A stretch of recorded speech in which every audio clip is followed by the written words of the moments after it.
Hello, everybody. Hello, welcome to a special podcast today.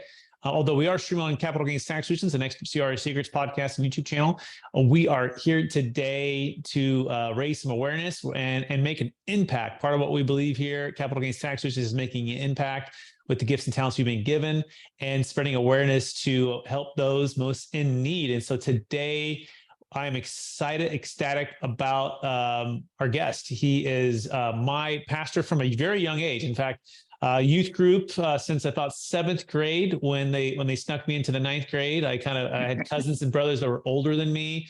He's been a mentor. He's been a friend a long time. Basically, he's just like a part of the family for a lot of my friends and my family. And so I want you to welcome with me, Pastor Dan Palmer. How are you doing, Dan? Hey, I'm doing great. First of all, Brett, thanks for introducing me to your friends. It's funny, the history we have. I was thinking about it as I was preparing for this podcast, just thinking about when you were in seventh grade. Yeah, we did act like you were older, but that's because you could play ball like you were older. So you were automatically in.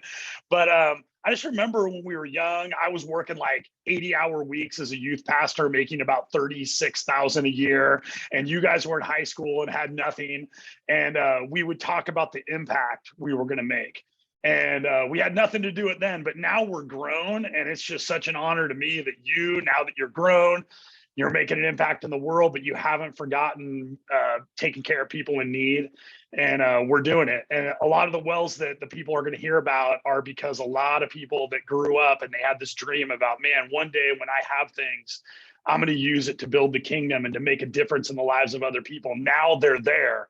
And they didn't forget that dream when they were kids. And we're making a huge difference in Uganda, literally saving lives, bringing them to the gospel. And it's literally like an Old Testament Bible miracle what God's done there. Amazing. We're going to dive all into that. And that's the topic at hand. It's just water of Jesus wells. And we're going to talk about the story behind this, the vision behind this, and the opportunity for you to make an impact. This is something that I fully support. And I actually financially, prayerfully, and also too, to that point, Dan, growing up, people may not know my story, but part of my story is, parents were divorced at a young age, and my mom didn't have much of any money. And without my grandma, we wouldn't have had a car, and the Lord always provided. My dad had a lot of money, and I'd go there and be spoiled and stuff, and it was cool, but he didn't really pay a lot of child support, and that was tough. But love my dad, love my mom. The Lord gave me a lot of people in my life, like yourself, that were like a second dad, right? And thank you. And coaches and sports and without all of that, I wouldn't be where I'm at today. So I want to thank you as well. That being said, Dan, would you give people a little bit more about your story, right? Before we dive into the water of Jesus wells, a little bit more about your story and background, and then we'll weave in how to get started here with water of Jesus wells. Okay, go. Well, I'm getting kind of old, so my story can be a long one, but let me just give you the short version. I grew up similar to you. I was third born. I have two older brothers. And when I was about 6 years old, my grandpa came into my room in the middle of the night and said, "Hey, your dad's made some bad decisions and you may or may not see him again." And I was just devastated. And I remember what I went through as I entered into junior high. And I kind of, said, God let me down. God wasn't there. I went to Sunday school. I did the flannel board Jesus. I had the checks after my name. He should have taken care of me. How could this happen to my family? And I took it out on God. I felt like he had abandoned me, but really God was putting a fire in my heart to make an impact on people like me. And your listeners might be ashamed of their story or have things in their story that they don't like to talk about because they're painful. But I just want to tell them today, the area of deepest woundedness in your life is the place where you will make the biggest impact because it is authentic. And I learned as a young person, as I started doing ministry, I said, God, I'm going to be honest about my story. And I would share about what I went through. And there was so many other young people that would say, I thought I was the only one that felt this way. And I was able to speak right in. But Brett, I was a very positive, outgoing, happy, joyful person. And so God just has blessed me in so many ways, whether it was going to the small church that we were a part of that had about 200 adults. And all of a sudden we had, 100 high schoolers and 80 middle schoolers, and our youth group was almost as big as the entire church, or doing a worship service like Celebration for College and Career that ballooned to 1,000 people. And we just got to see people worshiping and going all over the world with the good news. And it was happy news of the gospel. So for me, the Water of Jesus wells just came out of me growing up in a difficult circumstance and always having people that rallied around me to help me. I was never self-sufficient. I needed people to help me. And I even went on a father-son trip with some of my buddies, and they knew I didn't have a dad in my life, which I think is the biggest disadvantage of all. It crosses racial barriers, wealth barriers. If you're growing up in a broken home, you have a severe disadvantage about how to live, how to deal with people. And I went on this camping trip, and at the end of the week, the dads pulled me aside and they said, "Hey, we've just been watching you, and you're charismatic and joyful and smart. And if you really were willing to work hard, you could do something special with your life." And you know what my response was, Brett? I said, "Did you really think so?" I never had an adult man look me in the eye and say, "You have what it takes." Not once in my entire life. And it just woke me up. And I was doing bad in school then. I was kind of acting out. I decided, hey, if I'm cool and people think I'm funny, that's going to get me where I want to go. And I just buckled down on my school and paid my way through UCLA, chose to go into ministry. And then, God has just done so many amazing things through me. And so Water Jesus Well is one of my favorite things because it literally saves lives. Number two, it's led to a revival through this entire Muslim dominated area where I have personally baptized over 400 Ugandans in the Nile. People think, oh, people need water. It's just water. No, it's the gospel in action. When people don't have daily necessities and you bring it, it literally changes the way they view the entire world. And, for me, I had armed guards when I first went because as a Christian white guy, I stuck out like a sore thumb, and a lot of people were not happy that I was there. We installed the very first well and the guards went away, and I said, "Hey, am I safe?" And they said, "We're in an honor culture. Now that you've done good to our community, if anyone was to do anything to you, there would be great shame on them and it would be community justice. And so you don't need to be protected. You are family now. What you have done for us, we can never repay." And I'll just never forget that impact. And then you say, the reason I'm doing it, it's not water of Dan Palmer wells. It's the Water of Jesus wells. God has ordained for me as his messenger to be here in this moment to give you this incredible gift for you and your kids. And it's because he sees you and he loves you and he hasn't forgotten you and he's here in your moment of need. And they see firsthand the greatness of God in their life. Absolutely amazing. Dan Palmer. And if you want to take action right now, you can actually just message me or Dan, and we'll tell you about how to give. It's an opportunity to be a part of something that's more than just water, although it is absolutely water. It's changing communities, it's changing lives, and it's the opportunity to share the gospel. And so if you're a believer, if you're not a believer, we also encourage you to jump in with the fight for helping people to get clean water. And if you're a believer in particular, fight the opportunity to share the gospel, the good news of Jesus Christ. So Dan Palmer, all right, so this Water of Jesus well. So let's talk about the origin of this, right? So you talked about a little bit how you got in and the challenge there, but talk about before this, right? Because you're working as a youth pastor. You're also working for Youth for Christ, inner city in Sacramento, right? You're doing a ton of work there, and now all of a sudden there's an opportunity that opened up, and you take a step of faith, right, to move towards it. So talk about a little bit of that transition, so people can get kind of feel for how this all came about. Yeah, this is like a miracle. It's like Shadrach, Meshach, and Abednego in the fire furnace. It's like Jonah with the great fish. I mean, it's like this incredible thing that God did. And what happened, it was about 2005. It was after I was your youth pastor. I was the college pastor at my home church, running a huge college group and worship service for college and career age people. And I was in charge of missions. And I actually went to Uganda. I think it was about 2005. And while we were there, I watched two borehole wells be dug. I didn't know I was going to see that there. I was just there to do VBS with the kids and to lead this group of 12 college students on a life-changing mission. But I watched these wells get dug by hand, and then they brick it, they concrete it, and then they put the apparatus in, and literally fresh water comes out. I mean, you've never seen people drink out of a grayish green puddle that cows are drinking out of, and then they're drinking out of, and then all of a sudden they see this crystal clear water come out of a well, and they start singing and dancing and celebrating because they can't believe it. They've never seen that. And so that was my experience. I met this man named Peter, and he was standing with me. He was one of the workers. And I said, "Did you get a well like this in your village?" And he said, "Yeah, I did 5 years ago." I said, "What happened?" And he started like this. He said, "We were 7. My family had 7 children, but only my sister and I made it past the age of 3. He said, "Every week someone would die in our village. We did funerals constantly, and then the well went in." He said, "And then people stopped dying, but people were still sick." He said, "And then 6 months later, people weren't even sick anymore." He said, "I looked at my sister and I said, 'Do you think it's the water?' They didn't even know." And I was just blown away. I couldn't even, I mean, we just turn on a faucet, right? Some of us won't even drink out of our faucet. We only drink water bottles, and we pay extra money to get, fresher water. And I was shocked. I said, "Peter, how much do these wells cost?" And back then, this was probably 2005. He said, probably $4,000 total for the entire well. And I was like, I'm a youth pastor making absolutely nothing. But I know some people. I bet you I could go back to America and just talk to some people and raise money to do a well. And so I kind of established in my heart, I'm going to do that. And I went home.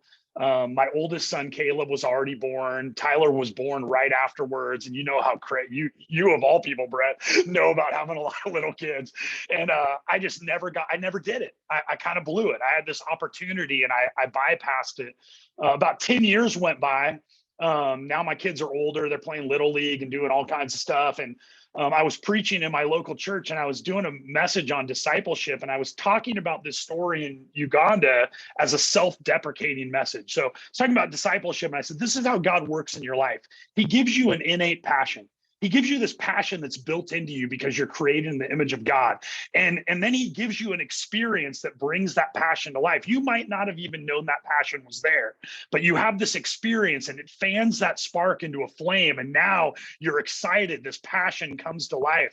And then, so the passion and then the experience and then an opportunity comes. And that's the moment of choice for us as people. The opportunity comes in an area where we've had an experience that's lit our passion into a flame. And we have 2 choices. We can say yes or no. And if we say no, what ends up happening is God seems very distant. Our prayer life becomes very weak. We feel that our faith is stale, that maybe God has abandoned us. And it's because we're in our comfort zone. But we also can say yes. And when we say yes, he takes us on this journey of something bigger than us, where we have to trust him. It drives us to our knees in prayer. He shows up in ways that we never could imagine, and it builds our trust in him. So I'm preaching this message on that, and I talk about Uganda, and I say, hey, I had this experience. I could have went. God could have did something amazing to save lives, but I was busy. I had kids. I said no. And I'm not responsible for any of the people that died because I didn't do those wells. But man, I missed out on God doing something incredible in my life. That was on a Sunday.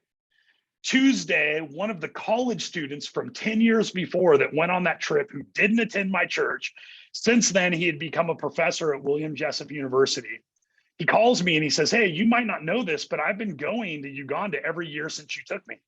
It was just been a passion for me. And I've always done the regular building project, VBS, but now I'm a professor and I want to talk to pastors and men about being an authentic biblical man who takes care of their family and takes responsibility for their life. Would you consider coming with me? And I was like, did you hear my message? I just talked about this. He's like, no, I didn't hear your message. I said, I literally just talked about this and about how I said no. And I said, this is a crazy thing, but I'll tell you what, talk to your contact. If he's able to do wells, I'll consider it, because I literally feel convicted. I just preached on this. So he calls me back the next day and he's like, you're not even going to believe this, but the local well maker for the Kamuli district in Uganda attends this guy's church. And he said he'll do it for the Uganda price if you're willing to come. And now I feel like I have to do something. So I did what no one should ever do. I started bartering with God. Okay, God, I'm really busy.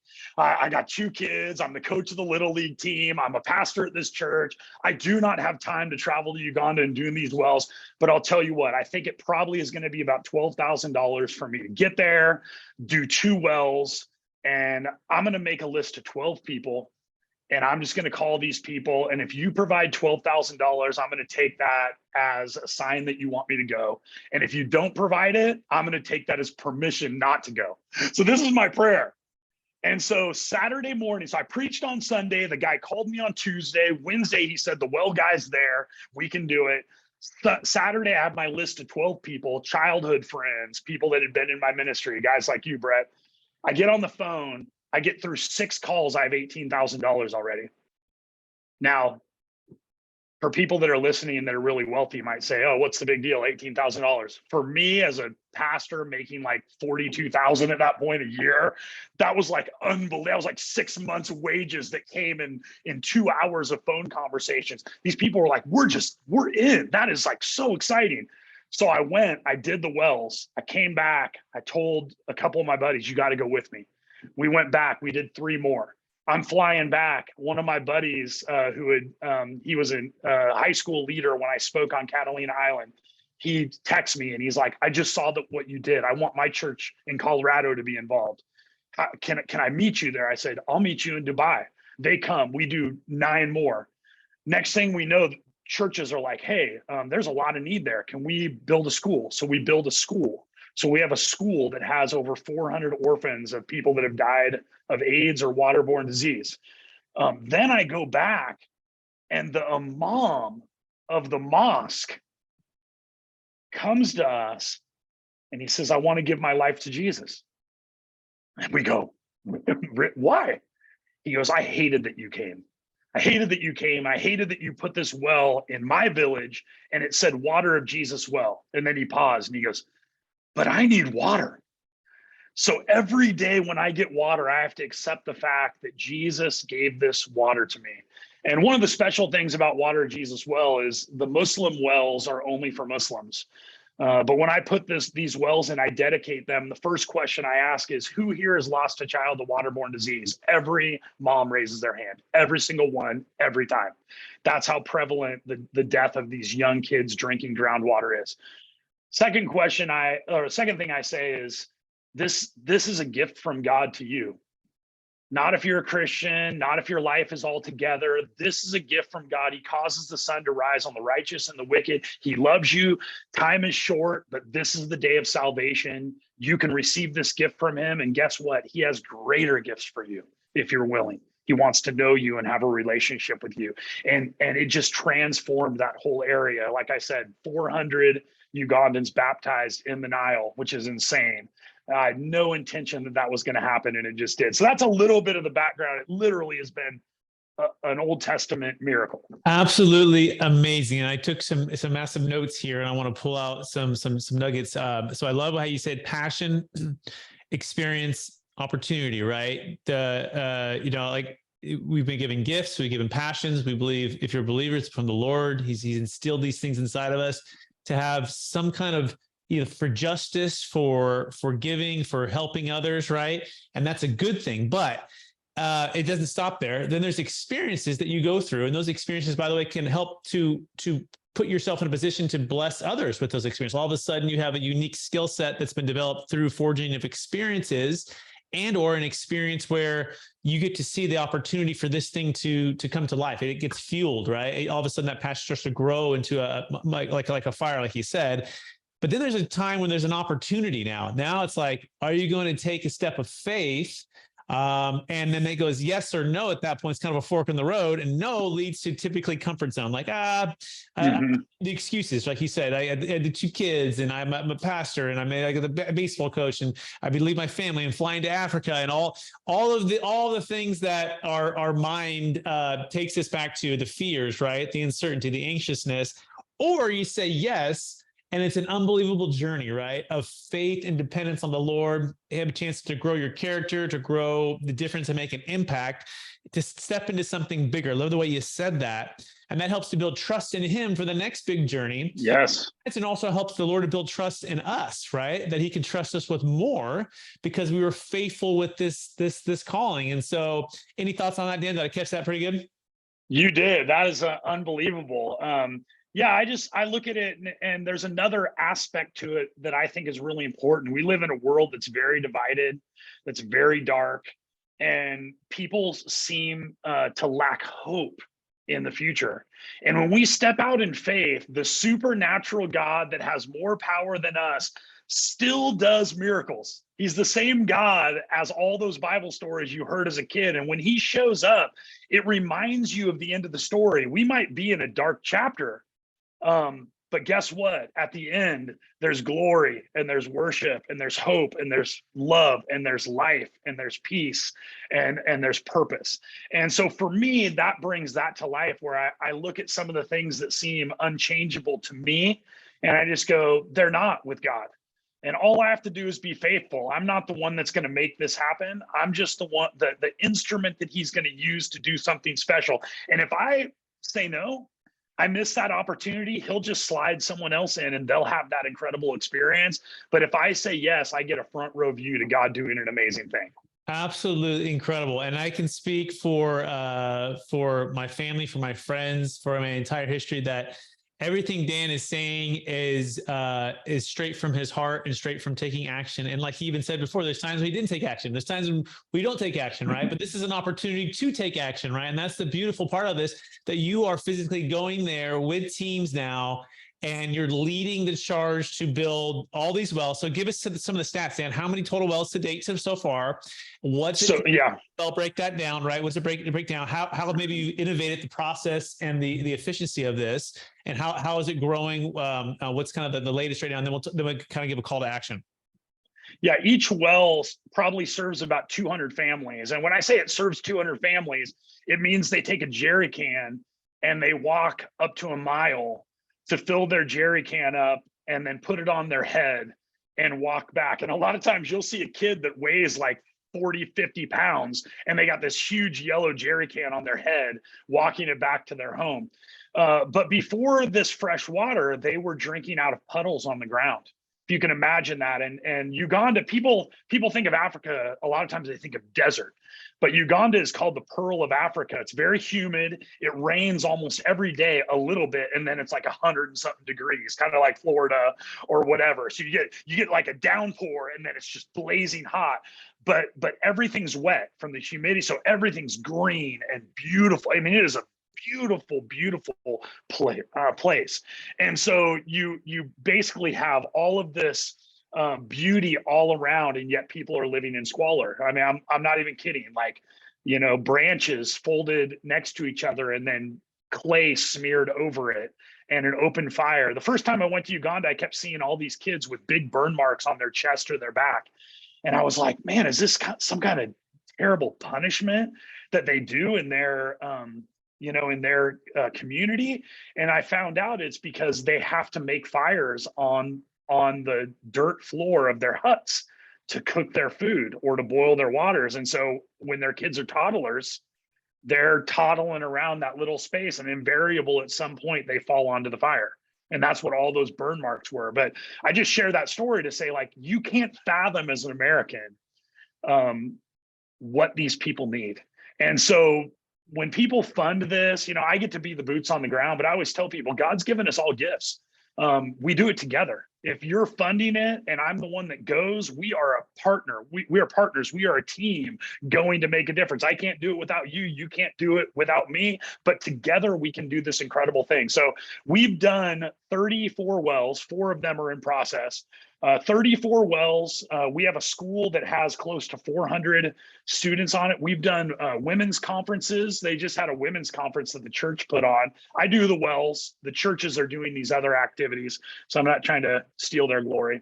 But there was over 2,500 women that came to this thing. It's just unbelievable, like just out into the middle of a soccer field, just thousands of people there to hear the gospel. We baptized hundreds and hundreds and hundreds of people in the Nile. A church started. The first time I was there, I preached in the local church. It was 4 sticks in the ground and a blue tarp over it. And I preached there, and now it's a double-decker church, stacked, filled with people. And so, I just tell people the wells, it's the gospel in action. People say, hey, God loves you, but they don't feel loved because they don't have the basic necessities of life. And we get to go there and say, hey, I'm just an instrument, but look at what God's doing for you. He hasn't forgotten you. He sees you. He cares about you. He cares about your children. If any of you viewing want to come, I would love for you to see, because it's made me love my kids even more. I take for granted what they have. I take for granted how easy it is for them just to open the fridge and pull out a gallon of milk and pour it in a cup, when so many of these other people actually don't even have water, much less milk. And so it's been an incredible journey. I think it's like an Old Testament Bible story. It has been so fun to watch that entire area transform. And then last time I was there, I heard the children singing at chapel in the morning at school. These kids that before, you live on family land. So when your parents die, which a generation of people have died from AIDS and a lack of fresh drinking water. And so these kids are still part of their families. So they become farmers on the field, but the family doesn't have money for their nephews and nieces to go to school. So these kids are instantly pulled out of school, and they just become laborers who farm the ground, and then they trade it. And so when we go there and we make this difference, we provide this school where a lot of these kids get an opportunity that the kids that have their parents there have, which is to go to school and get some sort of an education so they can have a better job. So the impact is varied. It impacts every aspect of their life, and it really has been an incredible journey. Wow, Dan, I can't think of a better cause at this point. There are a lot of great causes, but for everything you just said, then one of the top ones to give to, if not the top one to give to, with clean, fresh water and wells that you're putting in affecting 200 families per well, and helping people not have to walk entire miles and miles and miles and miles, water on their heads, and 34 wells so far, 400 students in a school, women conferences, everything that the momentum is building up. I've heard the idea that momentum is greater than the sum of all the leadership, strategy, and resources that you have, right?